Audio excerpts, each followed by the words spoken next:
Leverage, good or bad? That's the subject of today's video.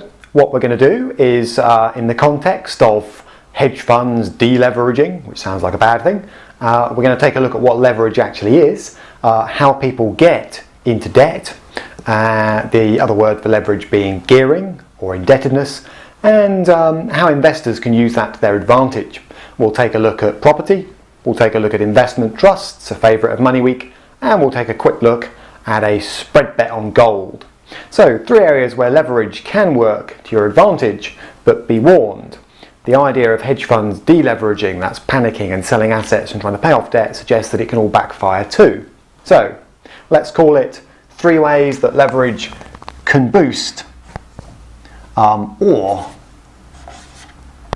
seriously destroy your wealth. So, as long as you know what you're doing with leverage, it can work to your advantage, but be careful. Plenty of people who are in debt would regret that decision right now. Okay, so let's get straight in there. As a property investor, for example, or just buying your own home, is leverage a good thing? Now, a lot of people have to take out a mortgage because they've got no choice. But if you had a choice between putting down a big deposit and taking out a big mortgage, is there a straight answer as to which works best? And the answer is no, actually. All depends. In a bull market, leverage is fantastic. It enhances, accelerates returns, it's like magic. But in a bear market, when prices are falling, it's your worst enemy, or can be. So let's take a quick look. Now I'm going to keep the numbers very simple here. So let's imagine we're looking to buy a house, just to get the basic example out here. And by the way, it is amazing how many people in financial markets do not really understand leverage. So it's one of those concepts that you really need to get your head around, I think, if you're going to play with debt. So you're looking to buy a house. Now let's say there are two of you, really boring, I'm going to call them A and B, both looking at houses, identical houses in the same street next door to each other. So the price, £200,000. So both of you buy identical new build houses for £200,000. Here's the difference, the funding. Now, basically, the first buyer has loads of cash and decides to put £200,000 in. Lucky them, they can just pay the asking price in cash. Another word for that is equity. You immediately have £200,000 of equity in the property because you've just bought it outright. It's yours. Now, buyer B, who's buying next door, in the same street, in the same suburb, isn't quite as well off. So he puts down a £100,000 deposit, not bad, 50%, can't argue with that, and then takes out a loan, or a mortgage as we call it, for the remaining £100,000. So of course, you've still got to find £200,000 to buy the property. It's just a question of how. And buyer B goes for a £100,000 deposit and a £100,000 loan. Now, so far you might say, so what? They can both move in, they've both got the keys, they can both live there, with B repaying the mortgage over however long it takes. Is there a difference between these two from an investment point of view and a kind of return on investment point of view? Yes, there is. Let's take an extreme case in a bull market. Let's say the value of these properties quickly rises. So let's say even just a couple of years later, the value of the house in both cases, because they're identical houses, has rocketed up to £300,000.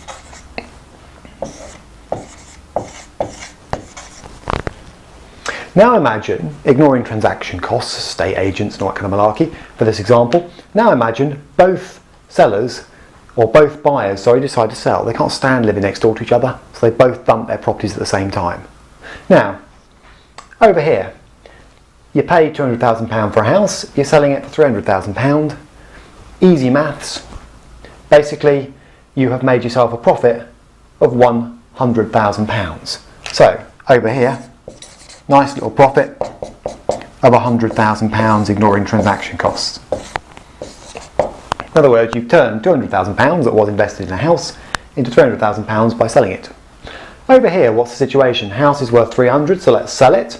Let's assume we're still carrying a loan, a mortgage on it of £100,000. Okay, so basically, you sell the house, you repay the loan of £100,000, So the difference between the value of the property and the value of the loan is £200,000.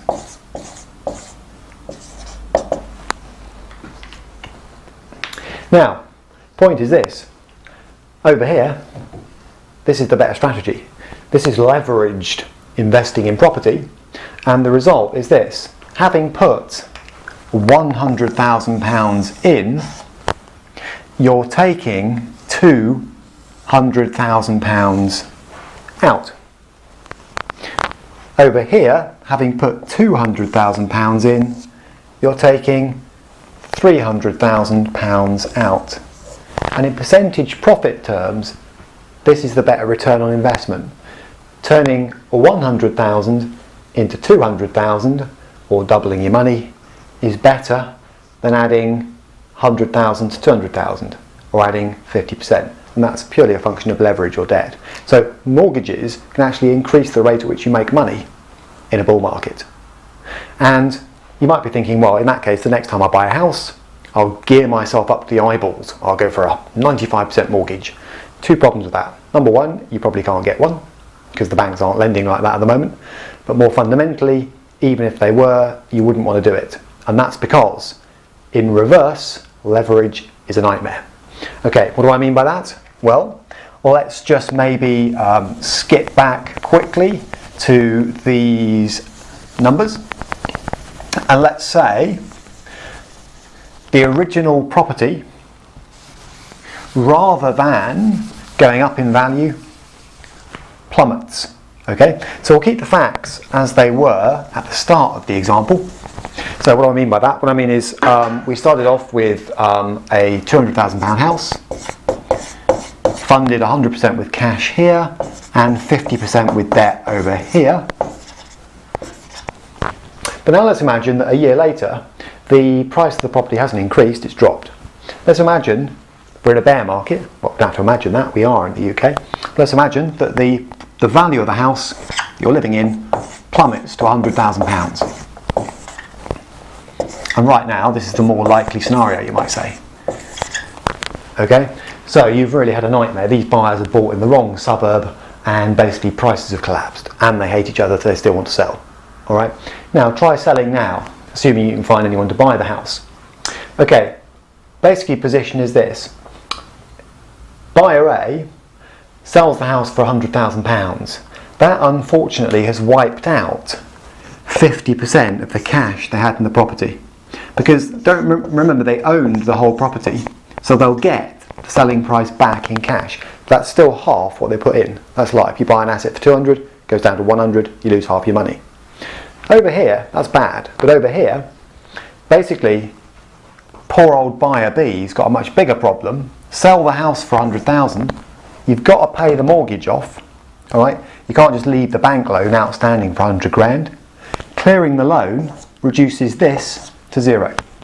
In other words, all you can do is clear the loan. Your £100,000 deposit is gone. That's 100% of your initial investment. So that's an illustration of what gearing can do on the flip side. Get it wrong and it wipes out your money a lot quicker. Now, property was investment number one. Investment number two we can do very quickly. Investment trust companies. At Money Week we like them. I've done a video on why we like investment trusts, so I'm not going to explain the whole concept here. But in essence, when you hear us talking about why we like investment trusts as investment vehicles, that's companies that buy shares in other companies, rather than unit trusts, which are sort of a big part of the industry called mutuals in the States and often advertised and marketed hard. One of the answers is gearing. Investment trusts are able to borrow. In other words, I could do a very similar example like this, where buyer B is an investment trust and buyer A is a unit trust, if you like, and you get a similar conclusion. The ability to gear up, which investment trust companies have, can accentuate returns if the directors get it right. Word of caution would always be using a sort of Morningstar or a TrustNet website, for example. Check the level of gearing, it's called gearing often, in an investment trust company before buying, just to make sure it's not suicidally high. Because if it's really high, you do risk, if the market falls, a scenario like buyer B for property. Okay, so basically what we're saying is property investment can be enhanced with leverage, but you want to be careful right now. Investment trusts can use leverage to their advantage, but always check how much they're using. And the third area where leverage plays right into your hands but can also be catastrophic is spread betting. So let's take a quick look at my third investment that uses leverage, spread betting. And why not pick a topic that's all over the newspapers at the moment, the gold price. Gold's gone crazy. Basically, we have plenty of Money morning emails at Money Week which explain, Dominic Frisby, what's going on there and what you should do.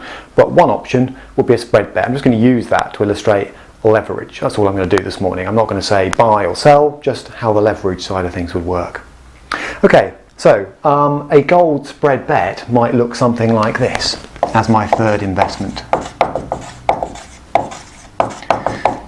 I'm going to keep the numbers very, very simple here. I'm going to ignore bid to offer spreads just to give you the basic flavour as to why spread betting can be fantastic or can be a bit of a disaster. It depends on how you use the fact it's leveraged.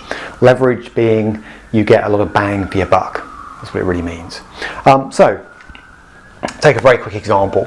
Let's say you could buy gold using a spread bet at, I'm going to create a price here of, let's say, 1,580.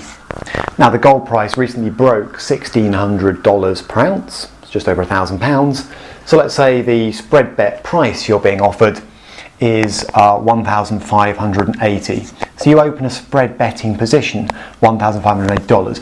Now, in reality, it might be 1,580.3 or 0.7, okay? But let's say it's 1,580 dead, and you open your position. The gold price rises, let's say, and gets back to $1,600 an ounce. By the way, for anyone who thinks this is a little quick, I have made 2 other videos, one on what spread betting is all about and another one on why you should do it. So have a look at those if you're getting lost. But let's say the gold price rises to $1,600 and I decide to close my position by selling out of it at the new higher price. So my profit, and again it could be 1,600.7 or 0.75, but let's say 1,600 dead. So in profit terms you'd think, well, that's the difference between $1,600 and 1,580. So that's a $20 profit. Well, this is the point about spread betting. Okay, this would be the profit you make off an ounce of gold. That's not how spread betting works. Spread betting gives you exposure to a lot more. And that's because with a gold spread bet, you're actually betting per 0.1 dollar movement in the gold price. So what that means in effect is, yeah, there's a $20 profit here, but expressed as a number of 0.1s of a dollar or tenths of a dollar, if you want to see it that way. That's a 200 point profit. To a spread better as a 200 point profit. And if I was betting at, say, £10 per point, that would give me a £2,000 sterling profit off a very small upfront deposit. My broker might only charge me a percentage of my total exposure and I've made a £2,000 profit. So off a $20 move in the gold price, a spread better could make quite a serious profit or loss if the price drops. So advice for spread bettors, put in stop losses and talk to your broker if you're not sure what those are, or see my video on spread betting.